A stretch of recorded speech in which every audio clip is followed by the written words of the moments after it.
Hello, everybody. Welcome back to Life, Money, and Globetrotting. My name is Hui-chin, and I'm a certified financial planner with Pavlov Financial Planning.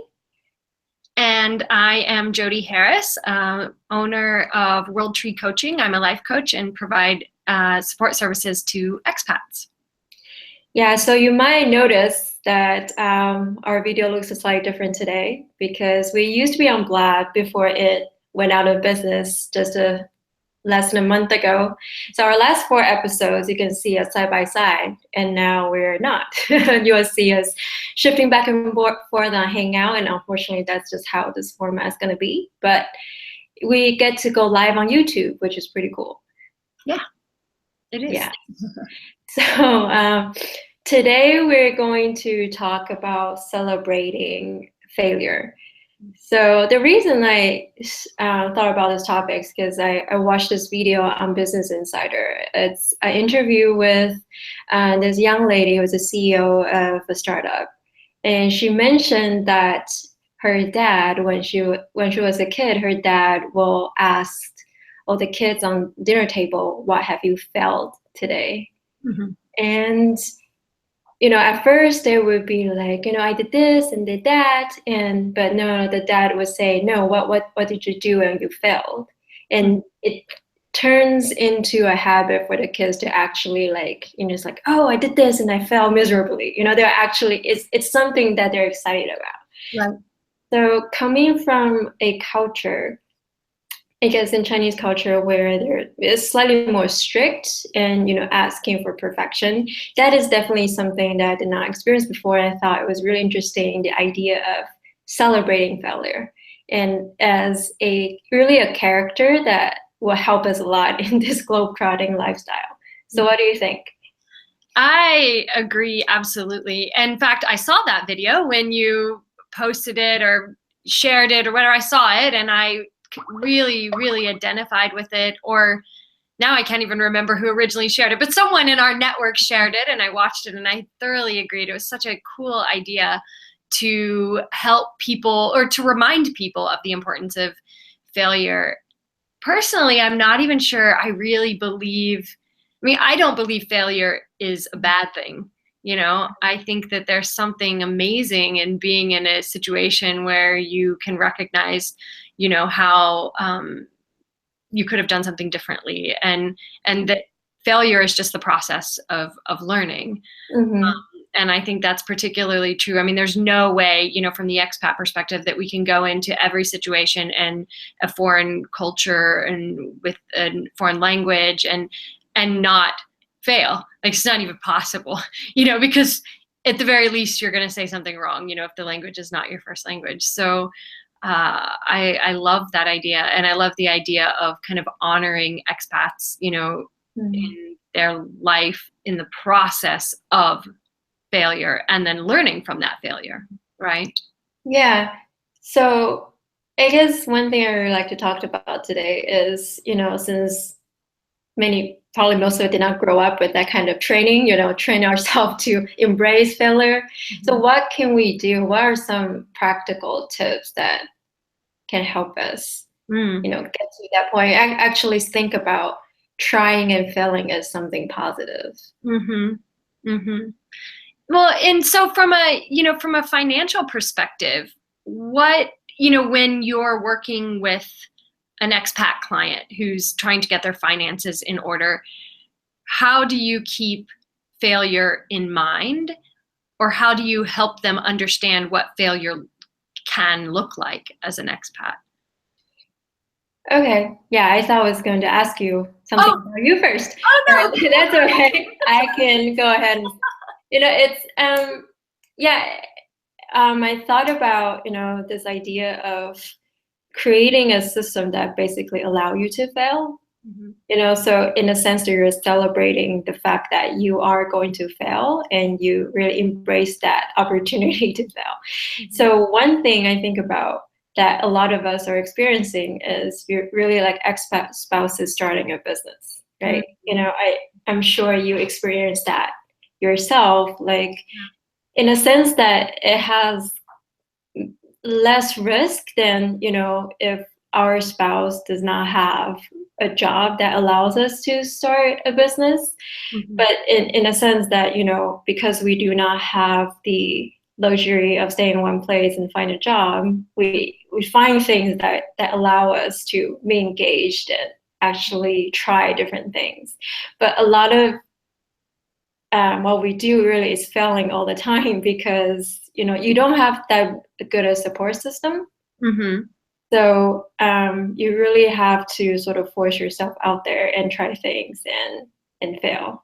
And I feel that in that sense, it's really helpful to have supportive spouses that help us with that. So, that is one big thing is, I guess it's not necessarily financially, is that whenever you're embarking on something failure, it's great to have family support. And if not family support, support from friends and people that you care about, I think it's something that's really important. Right. Yeah. So it sounds like from your perspective, if you think about from a financial perspective that expat spouses might be starting their own business, there's a little bit more room for failure because you have the safety net, ideally or presumably, of your spouse having work that's more predictable. And so it kind of erases that, or enables you to kind of fail a little bit because the financial aspects can be a little bit more flexible. Yeah, and I think that if you are thinking about trying, starting your own business, having the spousal support is very important. And I wouldn't say don't do it if you don't have spousal support, but I think that's sort of almost like a prerequisite that you really need to, when you ever starting something on your own. That's having sort of not necessarily financial support, but more just, somebody to pick you up when you feel like you're never going to make it work is so important. I think we're doing this sort of for each other in a sense when we're talking about this, because we get to share, what we feel in terms of, the failure and how we feel when we are starting our own business. So this is really helpful too. Right. That's true. And I think that's something that expat spouses do uniquely well, and is, taking time to support each other and use each other as a sounding board so that when you do fail, you have, or, when things don't go the way that you anticipate, you have this other person that you can kind of check in with about what you could maybe do differently. I have another coach that she and I have had these conversations, much like you and I do, only she and I don't talk on screen, about these things in our own businesses. And, she, for the first time, is moving back to her home country after living in Asia for 25 years, 20 or 25 years. And so even though she's had her business now for a long time, she's concerned about how that looks for her living back in her home country.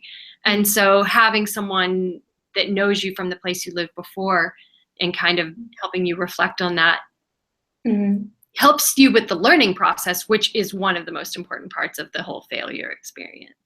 Yeah, it's like you said, it's almost also like an emotional safety net, before you even think about the financial safety net. Right. I feel like emotional safety net is so much more important. So I'm curious, do you think that, and maybe this is too big of a question, so if it is, then you don't have to answer it. Do you think that that's also true for people making shifts financially, like really financially, not expat businesses, but looking at their financial options as an expat, that they can deal with kind of both the emotional and the monetary aspects and look at failure in those two ways? Does that make sense? Is that a weird question? Yeah, I guess I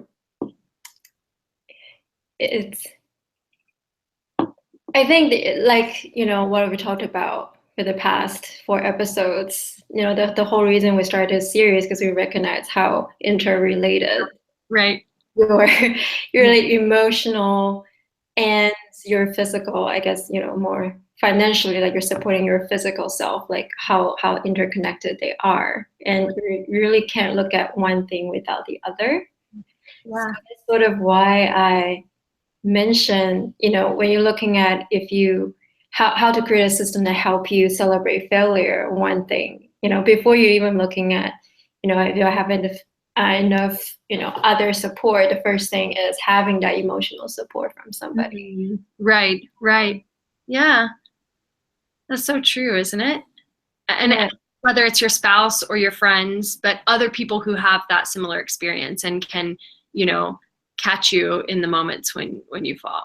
Mm-hmm. Yeah. Yeah. And I guess the other thing I also thought about, I guess more the financial side of it, it's similar to the idea we talked about when we were saying being flexible, is that you really need to create this space for you to fail. Like as a kid, if your dad tells you, okay, you can try this and fail, you won't get punishment. Mm-hmm. That gives you so much more room for trying. Right. So in a sense, like in your personal financial system, if you do something wrong and you feel you're punished, then you wouldn't do it, right? Mm-hmm. Like if you do some, like for example, if you want to um, try starting a business, but you don't really have the cash, Mm-hmm. you like if you spend all your cash right now on your business, you won't have enough to eat, for example. And if something really bad happened to your business, you might be in debt. Yeah. So there's like a punishment on yourself when that doesn't work out, and so you're less likely to try it. Right. So, or you can really celebrate trying and failing, building more like a financial safety net for yourself. Mm-hmm. Like, okay, I have this $10,000 I can try this on, and I know that I can lose this $10,000. Doesn't matter, even though I don't succeed, it's fine. Mm-hmm. Then that way you're so much more relaxed and Right.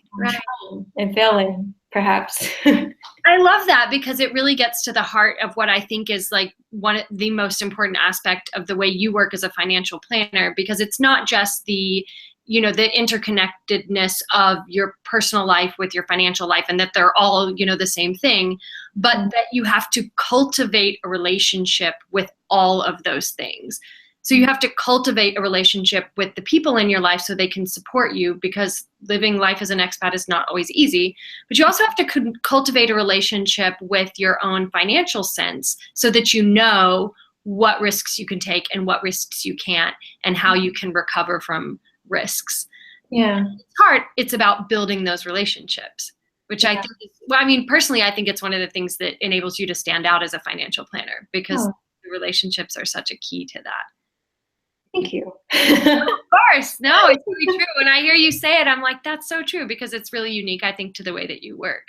The attention to cultivating relationships with yourself and with those around you and with your money, Mm-hmm. Yeah, so let's shift back to, I had this question earlier. Like if I grew up in a culture or, just in an environment that really makes it hard for me to take risks, or to just really celebrate, failure and, accepting that I fail. What are some, techniques or things that you can help me or, help your clients if they have that kind of issue? I think probably the most important thing is that we have to develop a kinder, gentler relationship with ourselves. And, it may be that we grew up we learned to be hard on ourselves because when we were small, our parents were hard on ourselves, or our teachers, or our coaches, or our mentors. And then it's not our fault that we then learn, like, oh, that's the way you should treat yourself, right? Mm-hmm. And then for those of us that are parents, unfortunately, then we're at risk of kind of passing that on to our children. And I think if there's one thing that I say to my clients, and there's one thing, I mean, I say this to my kids all the time, and I actually even say it to myself sometimes, is like, don't be so hard on yourself. That what you're experiencing is real and normal most of the time when you face something difficult. It's a myth that we create that people are just like sailing through life. That is not true. That's and so I think part of that is like learning to speak more kindly and gently to ourselves. I think another part of it too is learning to, so that's one. Another part is learning to be honest with ourselves. Like the truth is that there are things that each of us is not good at, right? And so when you can, and this is true, I'm sure, for the financial too, like some people are not good at saving money or whatever, so we have things we're just not good at. And when we can say, that's a challenge for me, like I'm really impatient, so that's something that's hard for me. So I can either just be an impatient person, or I can practice being more patient within the limits of my own ability, right? I am not going to become a monk and just be like, oh, everything's fine. That's probably not going to happen, right? But I can learn to be more patient. But that takes being honest with myself. So, and then I would say the third thing is, I think humor, like, is a big part of learning to be comfortable with failure. And gosh, like even today, there was this event at the embassy, and it was like an employment thing. And I hadn't really understood that it was an employment thing. I thought it was just go and drink coffee. And I saw this opportunity for me to talk. I'm on the board of this organization here, FEW Japan. And I thought, oh, this is cool. I could maybe tell the participants about FEW, but I hadn't really planned anything. And then I got in front of the group, and I was like, over caffeinated, and I totally lost my train of thought, and and then but being able to just be like, I drank too much coffee, and go to the website, right? But being able to laugh it off, people came up afterwards and asked me questions, and then I felt more kind of comfortable talking one-on-one with people. But that's the sort of thing I think, you can have a moment where you're like, oh my God, I totally bombed my 1 minute I had to talk about this. But you can also recognize that you're human, and it's honestly not the end of the world. And I think that helps us, being able to laugh at our own failures, and sometimes failures are huge, but even then, I think maybe sometimes we can find a little bit of humor in that. I'm glad that you mentioned that, because that's almost like emotionally, when you start thinking about failure, you don't think about laughing at it. Yeah. But it is true, like laughing at it actually allows it change your emotion, to a completely different direction. Right. Once you no longer feel so down on yourself, you can actually look at the failure more objectively and learn from it. Right. So you don't make the same mistake again. Right. Well, think about, like, for me, when you just said that, like the mental image that comes to mind is people ice skating, right? I mean, unless you're from, Canada, most people aren't like instant ice skaters. You get on the ice, you're like, you're falling everywhere. Almost never do you see someone ice skating and they're like angry and like pissed off and really hard on themselves. People are laughing, right? Yeah. Because it's funny because you are wearing, razor blades on ice, and that sort of humor that we take with something that's relatively inconsequential, like, ice skating, is, I think, the same sort of humor that we can apply to our everyday failures.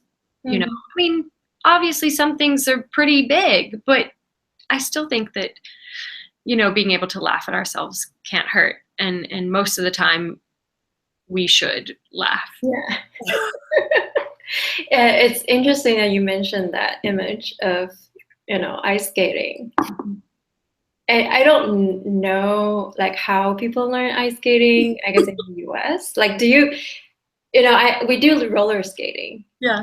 When I was a kid, there's no ice. We just do roller skating. Right. And, when you're kids, they always put all these pads on you, right? So, why do they put the pads? Because they anticipate that you're gonna fall. Right. Right. So that's sort of tied back to what we're talking about. You're going to you're going to fail. Right. Put some pads on you and move on, and that's that safety net. You have the pads. You can fall and it's fine. Yeah. Yeah. It's so true, right? And that's, like you said, that's those relationships, those are our safety nets. Those are the people that we lean on, or the financial systems that we put in place so that little small failures don't end up being disastrous, and cause us to lose a lot of money or whatever. Yeah. One thing I sort of want to slightly shift gear to, I guess similar to what we're talking about, but how can we support other people's failure? Because it's actually quite difficult. Like, not to laugh at other people. Like, you can only laugh at your own failure. You can't laugh at other people's failure. You can be humorous about it, but you don't know how other people's gonna react. But eventually, I do feel like it's very important for us to know how to support other people, in other people's failure and trying. Right. Yeah, I think that listening is huge, just giving people the space to talk about their failures and the things that they are unhappy with, the choices they've made or things that haven't worked out. I don't think that we really benefit our friends and family generally by propping them up and convincing them they didn't fail, but we also don't need to point out, in every single thing that we would have done differently, or maybe you should have tried this. And so then the middle ground of that is just listening and saying, yeah, I hear you, or I still love you, or you're still important. And, you may have failed in this, but I see you every day succeeding in all these things. So, I like to often tell people, clients, like, you are like this whole pie, and it's like one little sliver of you failed. It's not, this isn't the definition of who you are. This is one mistake that you made, I don't know. So I think listening is huge. And I think reminding people that that they're normal. Like, there aren't people who don't fail. Like, this doesn't even exist. So, we all fail in little ways. Yeah. Just like when you said that, and it just it resonates with me so much, because I feel like that's more than half of what I do with my clients, is really when people tell you where they think they fail, in their financial decisions in life. You really don't have much to say except for just listen and understanding. And that's sort of also a way to understand other people, when they feel comfortable enough to tell you your failure, because most people wouldn't feel comfortable enough to do that. Right. Yeah. I mean, it's so true. And we don't really, I'm sure you run into this as a financial advisor. Like, I'm sure that there are instances where part of your job is saying, okay, well, this would be a wiser way to invest the money. But that, that's like kind of like putting the positive, spin on it, for lack of a better word, so that people can see that failure, there's another side of that coin, right? That the success that you can have by recognizing the failure and making the shift to something that's going to work out better for you. Yes, I do believe that, when we're making financial decisions, especially large ones, usually you don't. There are situations where you just make sort of emotional decisions, but most of the time there's a reason even if it's emotional, and you understand that's emotional. Right. So that reason is a lot of times pretty clear, or even when it's not clear, it's there, and you just don't want to face it. Right. And sometimes having somebody to be able to listen to that helps you get it out. Yeah. But I guess eventually is that, yeah, I believe that most of, even when you make bad decisions or you fail at, managing your finances wisely, there's a reason for it.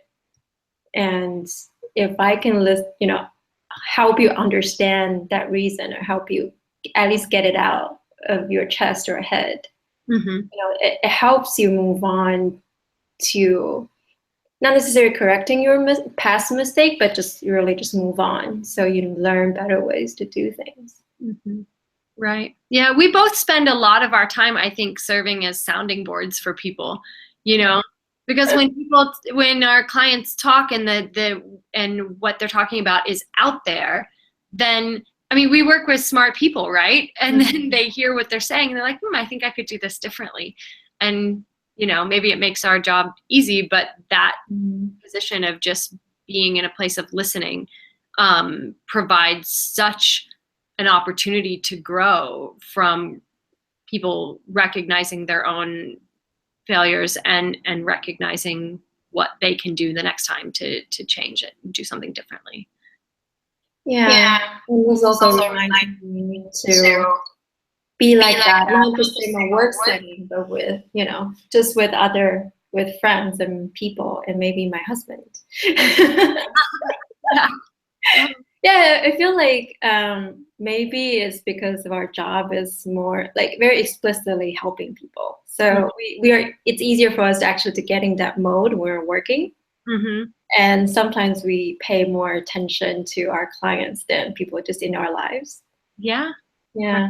Right. Yeah. I mean, nobody's perfect, right? And for sure, the relationships that you have are so much more intricate and complicated and deep that, even, success as a listener professionally doesn't always mean you're always successful as a listener in your personal life.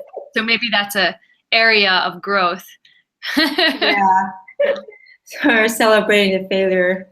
Yeah. As helpers on that end. Right. Yeah, I feel like that's sort of a common theme for a lot of the professions, like doctors and nurses, like they help their patients so much. Like sometimes their families feel like they're neglected because they put too much more attention to their profession. So anyway. I have a quick question. I was kind of wondering, do you have, like, if you're facing a failure or something that you're like, oh, this is not working out the way that I had hoped, do you have a phrase that you tell yourself or something you say in your head that reminds you that failure is okay? I think for me, maybe it's due to, I guess, my faith. I do always feel like there's a reason for everything. It's kind of interesting because it's a very human condition that some people do it more than the others. And I feel like for me, when I feel like there's failure and just the things sort of going out of hand, I just have to keep reminding myself that I'm not in control all the time and just accept that fact. And I think that's sort of, eventually that's where you have to be, is being really humble. Yeah. And knowing that you're just not, you're not created to be perfect, and you're human like everybody else is human, and you're going to make mistakes, and you should be happy that you're still here after you make that mistake, right? You can lose your life because of that mistake. Right. That's awesome. Yeah. So what do you say? Yeah, something along those lines. I mean, I think that, I just tell myself, like, you're human, and part of being human is the whole range of the human experience. And so that means having times that are difficult, and that means having times that are really joyous, and some people have a lot more failure even just from their circumstances than I'll ever experience, and some people seem to just sail right through. But the truth is we all actually have moments of failure, just remembering that we're basically all the same, and we have our moments of challenge, and that's the only thing is to put one foot in front of the other and try differently the next day. Yeah. Well, I guess that's our 30 minutes. As usual, it passed by really quickly. So, yeah, I feel like we talked, in conclusion, we talked a lot about, I guess one thing that came out is really relationship and just not being hard on yourself.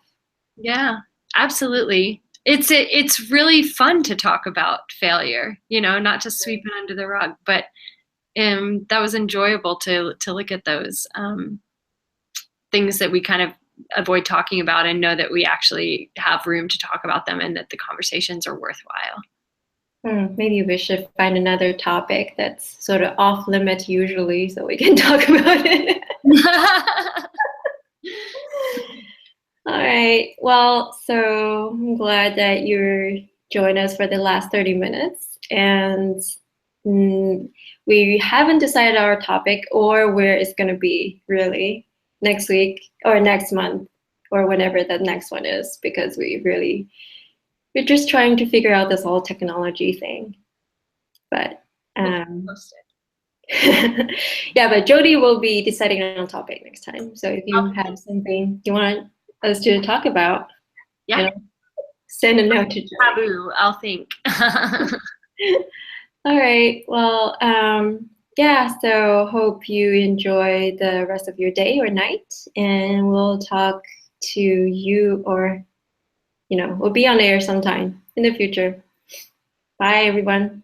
Bye.